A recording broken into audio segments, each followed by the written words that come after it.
Bwana Yesu asifiwe, wapendwa wote. Na wasalimu katika jina kuu la Bwana wetu Yesu Kristo. Karibuni tena katika somo letu ambalo huwa tunajifunza pamoja kila weekend. Mimi ni ndugu yako Salai Majasiri. Tukifungua Biblia yetu, Mhubiri sura ya 1 mstari wa 2 mpaka mstari wa 3 inasema, Mhubiri asema, ubatili mtupu, ubatili mtupu. Mambo yote ni ubatili. Mtu ana faida gani ya kazi yake yote aifanyayo chini ya jua? Ubatili mtupu ndiyo somo letu. Tukipitia kwa haraka yale ambao tulitanguliza katika kujifunza pamoja, tutaona maisha ya mfalme Sulemani. Sulemani alikuwa mfalme wa Israeli, mchaguliwa na mteule mbele za Mungu, mtoto wa mfalme Daudi.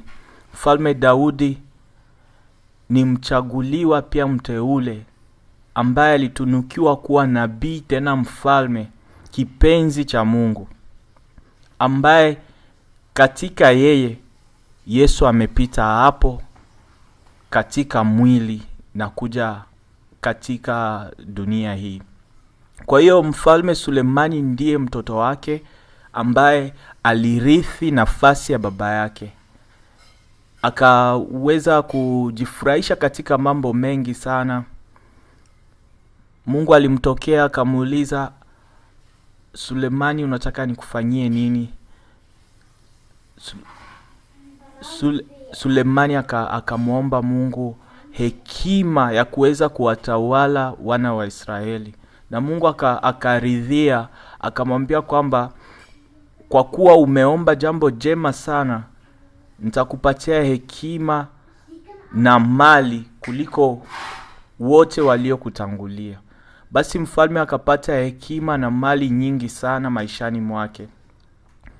Sulemani alitembea pahali pote. Sulemani aliweza kujifurahisha kwa mambo mengi sana ndani ya roho yake. Aliweza kuwa na vitu vya thamani, mali nyingi sana. Aliweza kuoa wake kadhaa. Sulemani alijifurahisha katika mambo mengi sana, lakini mwisho wa siku akasema ni ubatili mtupu. Akasema yote ni ubatili. Ndio maana leo tunakuja kujifunza na kuzungumza kwamba mwanadamu ni lazima tufike mahali tukajitambue sisi ni kina nani na tuko duniani kwa nini, na tukitoka duniani tutaelekea wapi. Maana maisha ya mwanadamu ni mtihani mzito sana, ni exam, ama kwa Kifaransa ni examen kubwa sana, ambayo mwanadamu yupo hapa duniani kwa kipindi tu kichache, lakini kule anakoelekea ndiko kwa thamani sana, kwa sababu ni milele mbinguni ama milele jehanamu. Hiyo inatisha sana. Tunafaa kumhofu Mungu sana na kuanza kuishi katika hofu yake yote, kurudilia makusudi ya Mungu kama jinsi neno lake linavyosema. Tunafaa kuishi maisha ya toba, maisha ya kukataa dhambi, maisha ya kumhofu Mungu kila wakati, maisha ya kumtukuza Mungu katika roho zetu na mili yetu, katika yote, mavazi yetu, mapambo yetu yote yamudhihirishe Mungu, kwa maana sisi ni hekalu la roho wake. Hakuna tena wakati wa kuanza kuishi kwa kutafuta mambo ya dunia hii. Sikwambii kwamba usivae, sikwambii kwamba usikule, usifanye kazi. Hapana, yote unaweza ukayafanya, lakini chini ya uangalizi wa Roho Mtakatifu, ama chini ya uongozi wa Roho Mtakatifu. huku ukimdhihirisha yeye kila wakati, kila pahali. Katika kuzungumza kwetu, tuzungumze kwa msukumo wake tu, kwa uongozi wake tu. Miaka ya nyuma, miaka kidogo tu, niliweza kufanya mambo mengi sana. Niliutafuta umaarufu, nilitafuta pesa, nilijifurahisha kwa mambo mengi sana. Lakini nimegundua yote ni ubatili. Yote ni ubatili. Nilitaka kufanana vizuri, kuonekana vizuri, kuwa na mwonekano mzuri, kujulikana. Lakini nakwambia ndugu yangu, yote ni ubatili. Ukiangalia tu, tukiangalia mifano tu mifupi ambao sisi wote tunajua, watu kama Michael Jackson ambao waliishi katika utajiri na umaarufu kuliko hata marais wa dunia hii. Lakini mwisho wao, umetufunza kitu gani mwisho wao? Wanadamu wapendwa, marafiki, turudie katika lengo la Mungu. Turudie katika makusudi ya Mungu. Inastaajabisha sana wakati tunaumiza vichwa na roho na mili yetu kuhakikisha hatukosekani katika kitabu cha uzima mbinguni kwa Bwana wetu Yesu Kristo. Lakini bado kuna waungwana ambao wanatabika usiku na mchana waweze kuwa masuperstar. Wanakimbizana na upepo, wanajilisha upepo, ubatili mtupu, kama kutafuta umaarufu wa internet, Facebook, Instagram na YouTube. Maana likes hizo haziwezi kusaidia siku ile ya mwisho, haziwezi kukutetea hata kidogo. Hata hapa duniani hazikupatia hata sukari kwenye chai yako. Lakini like moja tu ya Yesu Kristo inatutosha kuingia mbinguni. Wapendwa, tutafute furaha ya Mungu iwe nguvu yetu. Tutafute kuridhiwa na Mungu, tutafute kupendwa na Mungu ndani ya maisha yetu. Tutafute ufalme wake na haki yote yake siku zote za maisha yetu. Inasikitisha sana kuona dada zetu wanavyojianika kwenye Facebook, kwenye mitandao ya kijamii usiku na mchana, wakijibinjua, wakijipodoa kama Mayezebeli, huku wanaweka na kuposti kwa jina la Yesu. Kweli tunaishi wakati wa mwisho sana, kwa maana kila mtu sasa anakuja kwa jina la Yesu. Kila mtu anakuja kwa jina la Yesu. Wajanja, matapeli wameingia, wametapeli watoto wa Mungu, wanateka nyara nafsi za watoto wa Mungu kwa jina la Yesu. Wapendwa, tuangalie, maana Kristo alisema kwamba watakuja, tutasikia huku na kule kwamba Yesu yuaja, Yesu yuko. Lakini kumbe wengi sana ni feki. Wachungaji wengi sana ni feki. Mchungaji wa kweli ni Yesu pekee. Wachungaji wa kweli, manabii wa kweli ni wale ambao wanatuongoza kufika mbinguni. Wanatuambia tutubu na tuache dhambi kabisa kabisa. Si wale ambao wanatuambia kwamba tutafanya dhambi na tutasamehewa, tufanye tena na tusamehewe, tufanye tena na tusamehewe. Unafikiri Mungu ni mchezo? Mungu sio mchezo. Kwenye Wagalatia tunaambiwa kwamba Mungu hadhihakiwi. Chochote apandacho mtu ndicho atakachokivuna. Lakini sisi tunajipa moyo kwamba tutafanya dhambi na kurudia. Sikiza mpendwa, kwenye kitabu cha Waebrania 10:26 inasema dhambi ya makusudi haisamehewi, kwa maana ni kama kufuru Roho Mtakatifu. Kwa hiyo ondoa kabisa akilini mwako kwamba utapanga kabisa kwenda kuzini, kusema uongo, kuiba, kisha upange kwamba utatubu siku fulani. Ondoa kwenye akili zako, kwa maana hauwezi kumtapeli Mungu. Hatuwezi hata siku moja. Sisi ni wanadamu, sisi ni viumbe vyake, tena ni wadogo sana mbele zake. Yeye ni wa milele. Hatuwezi tukamdanganya. Yeye anajua akili zetu, anajua nia zetu. Tunafaa tubadili nia zetu. Tunakimbizana na umaarufu huku na kule. Tunakimbizana na kuonekana vizuri huku na kule. Tunatumia muda na akili nyingi sana kutafuta upendeleo kwa watu, kutafuta kupendwa, kuwa masuperstar, umaarufu, mwonekano mzuri, nguvu na pesa na kadhalika, lakini tunakosa kujifunza katika maisha ya walioyapata hayo, ambao wao wamekuwa mifano hai na mafunzo katika maisha yetu. Kwa mfano, Mfalme Sulemani ambaye aliyapata yote, lakini mwishowe akaishia kwa kusema ni ubatili. Je, wewe utaweza kumshinda Sulemani? Yote ambayo unatafuta unaweza ukayapata kumliko Sulemani. Sulemani aliyapata yote, lakini akasema kwamba ni ubatili. Sulemani alioa mabibi mamia. Sulemani alikuwa na pesa. Sulemani alikuwa mfalme. Sulemani alikuwa nabii. Aliongea na Mungu, Mungu akamridhia, lakini akasema, mwishowe akasema yote ni ubatili. Angalia Sulemani alipotoka kiasi fulani ndani ya maisha yake, baada ya kuanza kutafuta kufurahisha roho yake katika mambo ya ulimwengu huu. Sikiliza, mwanadamu ndani ya moyo wake kuna upenyo, kuna uwazi ambao hakuna ambaye anaweza akaujaza zaidi ya Yesu Kristo, zaidi ya Roho Mtakatifu. Ndio maana neno la Mungu linatuambia kwamba tusiipende dunia na mambo yake, kwa maana aipendaye dunia, upendo wa Mungu haumo ndani mwake. Tujiadhari sana wapendwa. Sikiliza, kitabu cha Ayubu 28, sura 28 mstari wa 28 inasema, kisha akamwambia mwanadamu, tazama, kumcha Bwana ndio hekima, na kujitenga na uovu ndio ufahamu. Hakuna jambo linalomfaa mwanadamu kama kumcha Mungu na kumhofu na kumtetemekea.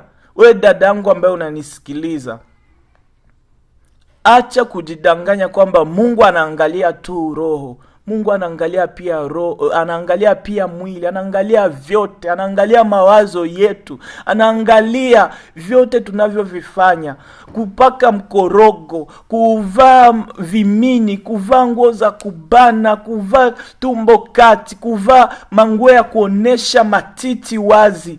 Oh jameni, tunavaa kwanza, tunanuia, tunajua kwamba tunaenda watuone. Hivyo vyote hata mimi nilikuwa hivyo. Nilikuwa nikivaa naangalia, najipenda kwanza mimi mwenyewe, najisikia kiburi kinaniingia, kinanijaa. Watu wakinisifia huko nafika nazidisha tena, natafuta tena nivae, na kuwa mtumwa. Naishi kwa utumwa wa kuwafurahisha watu. I say, sikiliza.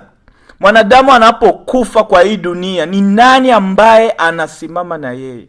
Hakuna hata mmoja. Wale wote waliokuwa wanakusifia, hautamuona hata mmoja, maana kila mmoja atabeba msalaba wake mwenyewe. Kila mmoja atasimama peke yake mbele ya kiti cha hukumu. Acha kuzubaizwa na sifa. Wanaokusifia wakusaidii. Acha kuzubaizwa na sifa. Tafuta sifa za Mungu. Tafuta Mungu kukufurahia. Tafuta kufurahisha roho wa Mungu. Tafuta kutii Mungu. Tafuta kila wakati kumcha Mungu wako aliyekuumba, akakuweka kwa hii dunia kwa nia moja tu, ya kumtumikia, ya kumwabudu katika roho na kweli.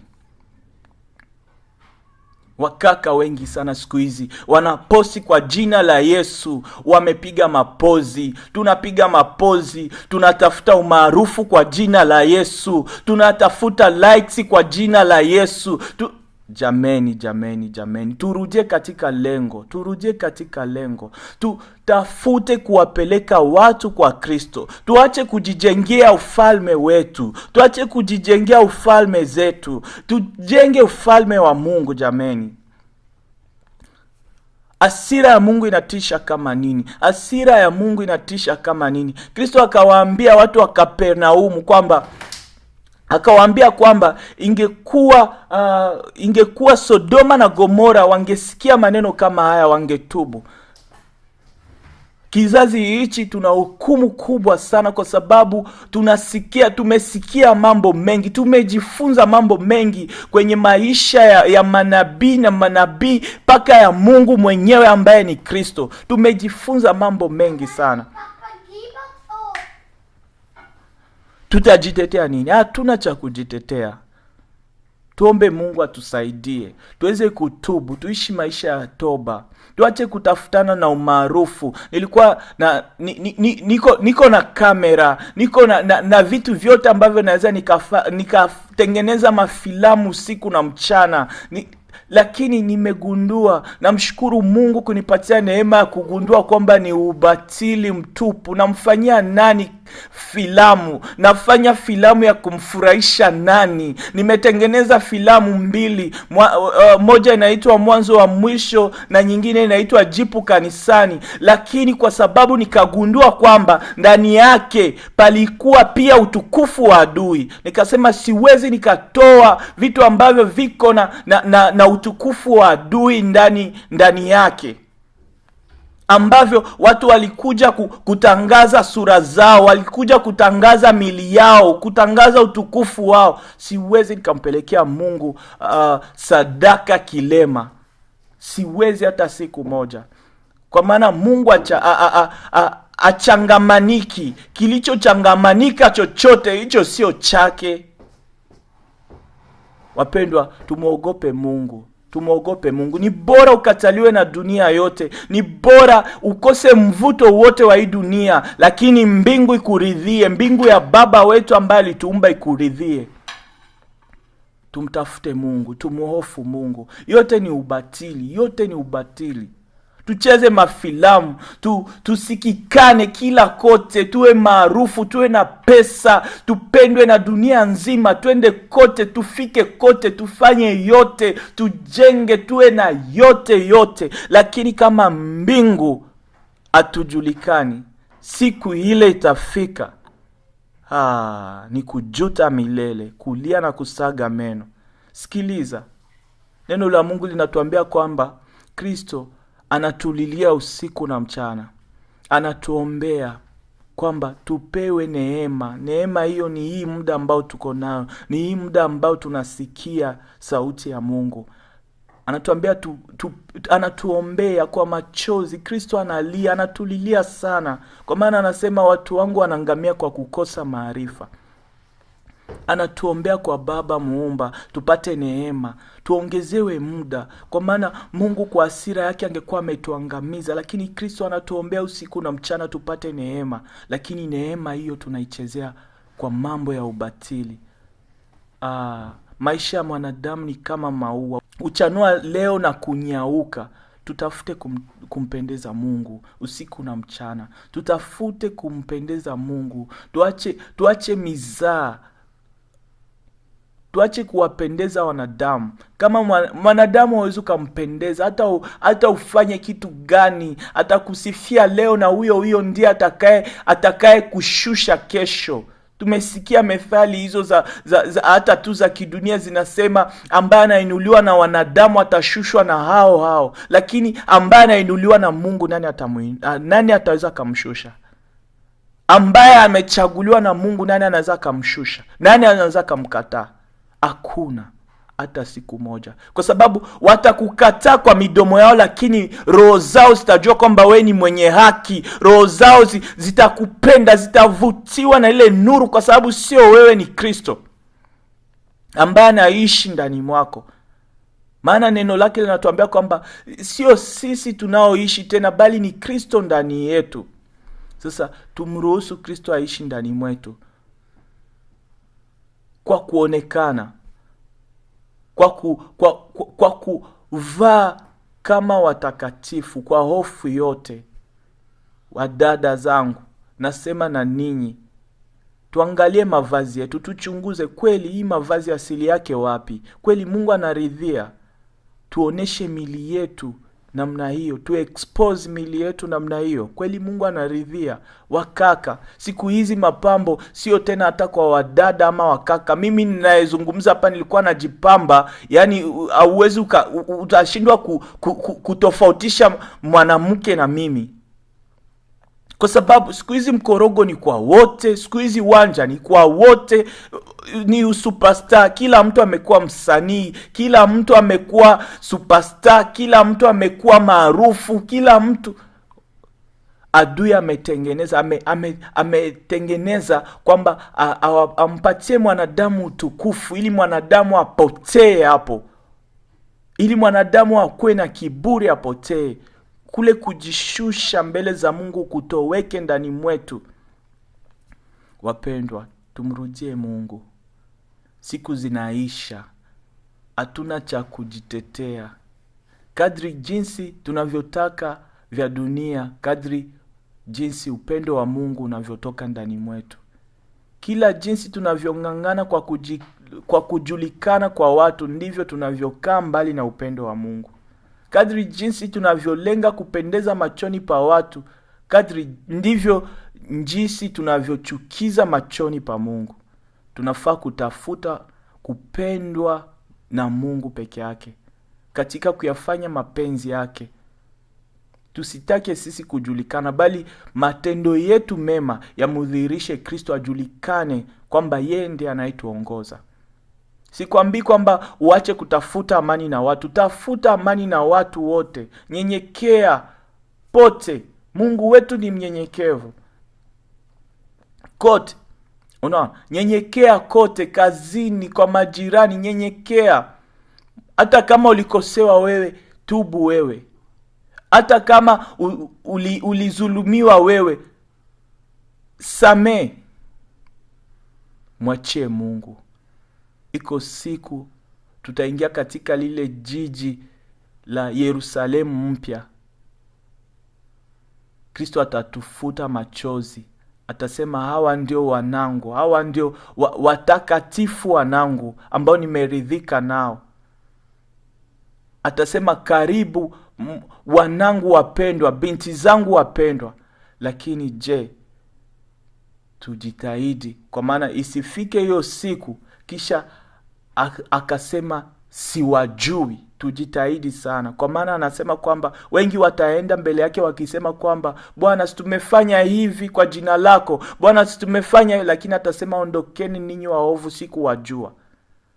Wewe ambaye una post hapa Facebook, Instagram, Twitter, YouTube, mambo mengi kwa jina la Yesu, huku unajibinjua, unarembua, unatafuta, uko na agenda ya siri. Unajua kabisa hiyo sio mapenzi ya Mungu kufanya vitu kama hivyo, lakini unaendelea kwa jina la Mungu. Sikiza hii sauti, isije ikakuhukumu siku ile ya hukumu.